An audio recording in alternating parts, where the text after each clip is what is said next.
Hi, thanks for watching. This is Jason from CH Furnitures. I'm going to take you on a tour on our production facility here in Cirebon. Come with me. So after recording the whole thing in the factory, unfortunately the audio isn't very clear because all the music and the compressor sounds.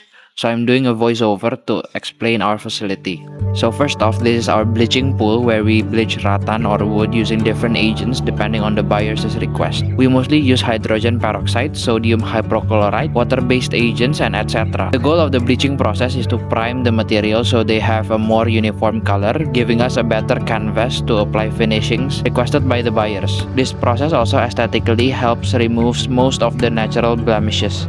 This facility mostly does finishing and QC, and at a high level it goes something like this. When the furnitures arrive from production, we burn it with fire to remove bristles and splinters. Then we go through several layers of sanding with different settings. Then we apply your requested finishing, either natural or solid colors, and do another sanding one last time before applying top coat. The rattan industry in Indonesia has a very unique production chain. Let me explain. So the common definition of factory is they work by taking in raw materials, process them in-house, and then make something out of them.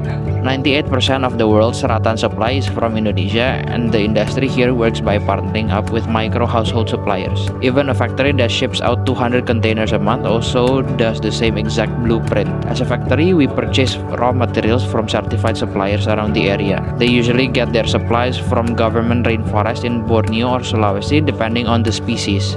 Then we distribute raw materials among our micro partners where they usually work in their backyard or they rent a small place and 5 to 10 guys from the local village work as a team. Rattan Furnitures is a craft and the ones who make them are artists. And like any other artists, each have their own slight variations in method within the same SOP. As an example, some of the artists love to use their feet to hold down the frames while they weave in the rattan, and another one loves to work while smoking cigarettes, and etc. And I get that this is unconventional and this might scare you a bit, but this is the reality of the rattan industry across the board in every factory in Indonesia. And I'd rather tell my future clients the harsh truth rather than preparing a fake show and telling a lie out of my mouth. Again, most of the process in rattan requires manual artists' work. You can't change that. They work at the comfort of their home, close to their family, and free from office politics. Let me know if you're visiting Indonesia and I'll take you on a tour beyond the illusion.